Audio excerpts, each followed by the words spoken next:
Students, आज हम आपको एक्सप्लेन करेंगे चैप्टर 5 रक्षाबंधनम। कक्षायां छात्राः वार्तालापं कुर्वन्ति, यानी कक्षा में सभी छात्र वार्तालाप बातचीत करते हैं। घनश्याम वर्षे अद्य त्वम् अति आह्लादिता असि, किं कारणं? वर्णः आम् घनश्याम, हा मम द्वापि अग्रजो इन्दोरनगरात् गृहं प्रत्यागच्छताम्। नूनं परश्चः रक्षाबन्धनस्य पावनपर्व भविष्यति। मेघावती, सत्वरं तूष्णी भवन्तु, आचार्यः आगच्छति। आचार्यः प्रविशति, छात्राः उत्तिष्ठन्ति, अभिवादनं कुर्वन्ति। आचार्यः उपविशत्, अस्माकं देशे के प्रमुखाः उत्सवाः भवन्ति? मेघावती, त्वं वद। मेघावती, विजयादशमी, दीपावली, नवरोज, ईद, होलिकोत्सव, वैसाखी, ओणम, मकर संक्रांति च। आचार्य, उचितं। सम्प्रति श्रावणमासस्य पौर्णिमायां रक्षाबंधन पर्व भविष्यति। अद्य वयं रक्षाबंधनम इति निबंधं पठिष्यामः। यानी अब इसका अनुवाद हम आपको बताते हैं। कक्षा में छात्र वार्तालाप करते हैं, यानी आपस में बातचीत करते हैं। तो घनश्याम बोलता है, हे वर्षा, आज तुम बहुत प्रसन्नचित्त हो, क्या कारण है? तब वर्षा बोलती है, हाँ घनश्याम, कल मेरे दोनों ही बड़े भाई इंदौर नगर से घर लौटकर आ गए और निश्चय ही परसों रक्षाबंधन का त्यौहार होगा।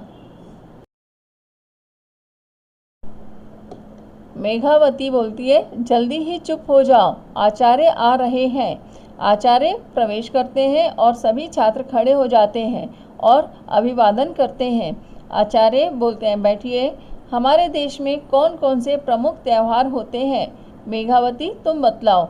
मेघावती बताती है, विजयादशमी यानी दशहरा, दीपावली, नवरोज यानी नवरात्रि जो होते हैं 9 दिन, और ईद, होली का त्यौहार, बैसाखी, ओणम और मकर संक्रांति। तब आचार्य बोलते हैं, ठीक है, अब सावन का महीना है। सावन के महीने की पूर्णमासी को रक्षाबंधन का त्यौहार होगा। आज हम सब रक्षाबंधन शीर्षक निबंध को पढ़ेंगे। फिर जनाः उत्सव प्रियाः भवन्ति, सामाजिकतायाः विकासे उत्सवाः सहायकाः, सुखस्य वृद्ध्यर्थम् अपि ते सहायकाः। उत्सवाः रामराज्यस्य स्वभावं संस्कृतिं प्रकटीकुर्वन्ति। भारते अनेके उत्सवाः भवन्ति, तेषु रक्षाबन्धनम् एकः प्रमुखः उत्सवः। अयं कालः जनानां मनसि आह्लादितः पुनः पुनः वर्षन्त्य जलधाराः जीवसृष्टिं पुलकितां कुर्वन्ति। मयूराः स्वरः प्रसार्य नृत्यन्ति, बालिकाः नवयुवतयः च दोलनक्रीडया प्रसन्नाः भवन्ति। लोकगायकाः वर्षागीतानि गायन्ति, नृत्यन्त्यपि।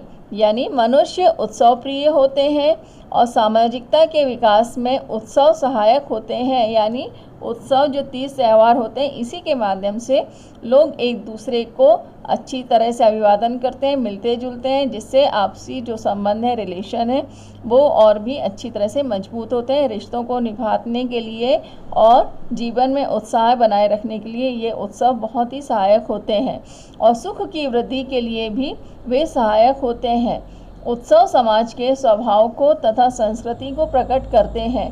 यानी जिस समाज में और जिस संस्कृति के लोग जिस तरह का अपना त्यौहार मनाते हैं, उससे पता चलता है कि उनका स्वभाव, उनका सामाजिकता कैसी है और उनकी संस्कृति कैसी है और उनके समाज में किस किस तरह के 30 त्यौहार मनाए जाते हैं।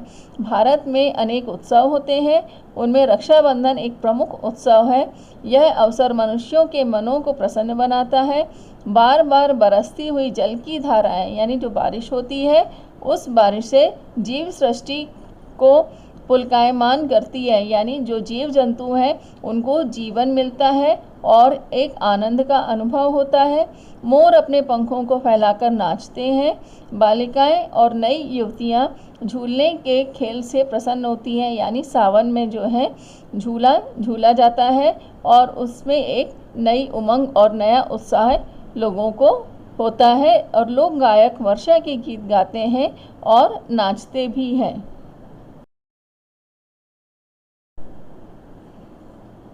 रक्षाबंधनं सुरक्षायाः बंधनं भवति। यस्मै रक्षासूत्रं दीयते सः रक्षावचनं ददाति। तद्वचनं प्राणपणेन पालयति च। वर्तमानकाले भगिनी भ्रातुः मस्तके तिलकं कृत्वा रक्षासूत्रं बध्नाति, तस्मै मिष्ठान्नं भोजयति, तस्य कृते मङ्गलकामनां च करोति। भ्राता अपि तस्या रक्षायै वचनबद्धः भवति। कतिपयाः जनाः संस्थाः च सैनिकेभ्यः रक्षासूत्राणि प्रेषयन्ति। सैनिकाः अपि अहर्निशं प्राणपणेन देशरक्षां कुर्वन्ति। स्त्रियः बन्धितानां कृते रक्षासूत्रबन्धनार्थं कारागारं गच्छन्ति। सागरतटप्रदेशे जनाः सागरपूजाम् अपि कुर्वन्ति। यानी रक्षाबंधन सुरक्षा का बंधन होता है, जिसे राखी यानी रक्षा सूत्र दी जाती है। वह सुरक्षा का वचन देता है, यानी जो बहनें अपने भाइयों को राखी बांधती हैं वे भाई जीवन भर अपनी बहन की सुरक्षा का वचन देते हैं और उस वचन का पालन अपनी हथेली पर प्राण रखकर भी वह करता है, यानी वह अपने प्राणों को न्यौछावर करके भी अपनी बहन की वह रक्षा करता है। और वर्तमान समय में बहन भाई के माथे पर तिलक करके रक्षा सूत्र बांधती है और उनको मिठाई खिलाती है और उनके लिए कल्याण की कामना करती है, यानी बहन अपने भाई के भविष्य में जीवन में खूब सफलता और खूब सुख समृद्धि और कल्याण की प्रार्थना भगवान से करती है। भाई भी उनकी रक्षा के लिए वचनबद्ध होते हैं। कुछ लोग और संस्थाएं सैनिकों के लिए राखी भेजती हैं। सैनिक भी दिन रात अपनी हथेली पर प्राण रखकर देश की रक्षा करते हैं। स्त्रियां बंधन में पड़े लोगों के लिए, यानी जो बहनों के भाई जेल में रहते हैं, कारागार में होते हैं, वे राखी बांधने के लिए कारागार यानी जेल जाती हैं और उन्हें रक्षा सूत्र बांधती हैं। और समुद्र के किनारे के प्रदेश में रहने वाले लोग समुद्र की भी पूजा करते हैं, ताकि समुद्र जो है उनके जीवन पर किसी भी तरह की विपदा ना लाए और समुद्र भी जो है अपनी सीमा में बंधकर उनकी हमेशा रक्षा करे। पुराणे एका कथा अस्ति। देवासुर संग्रामे विजय प्राप्त्यर्थे इंद्रपत्नी शची इंद्रस्य रक्षासूत्र बंधनम् अकरोत्। तदारभ्य रक्षाबंधनोत्सवस्य आरम्भः इति। पुरा याज्ञिकाः पुरोहिताः यजमानस्य राज्ञः च कल्याणार्थं तेभ्यः रक्षासूत्रार्पणं कुर्वन्ति स्म। यानी पुराणों में एक कथा है, देव और असुर यानी जब देवताओं का और राक्षसों का युद्ध जब चल रहा था तो उस संग्राम में विजय प्राप्त करने के लिए इंद्र की पत्नी शची, यानी इंद्र की पत्नी का नाम शची था, तो उन्होंने इंद्र को राखी बांधी थी और इंद्र की रक्षा के लिए उन्होंने इसे रक्षा सूत्र के नाम पर बांधा था। तब से लेकर रक्षाबंधन का त्यौहार आरंभ हुआ है और प्राचीन काल में यज्ञ कराने वाले पुरोहित यजमान के तथा राजा के कल्याण के लिए उन्हें राखी अर्पित किया करते थे।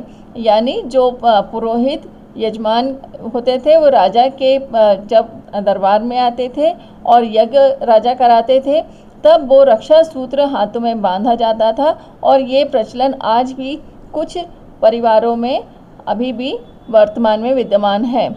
श्रूयते खलु इतिहासस्य मध्ययुगे साम्राज्ये कर्मवती हुमायूं नामाख्यं मुगल शासक बहु स्नेहेन रक्षासूत्रं प्रेषितवती।